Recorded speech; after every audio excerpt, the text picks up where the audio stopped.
તમે કહેશો કે વહુ બેટા હવે તમે આરતી કરી લીધી, દીવા કરી લીધા, તો હવે ચાલો ને રસોડામાં પ્રવેશ કરો અને વહેલી શકનની લાપસી બનાવો.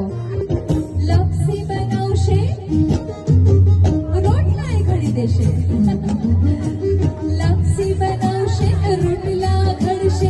મેક્સિકન બનાવવા દેજો, કેવળ મારી બેટીને કાંઈ ના કહેજો. સાસુમાં કહેશે કે વહુ બેટા સાડી તો પહેરવી પડશે. અમારી દીકરી સાડીએ પહેરી લેશે, પણ આય સાંભળો,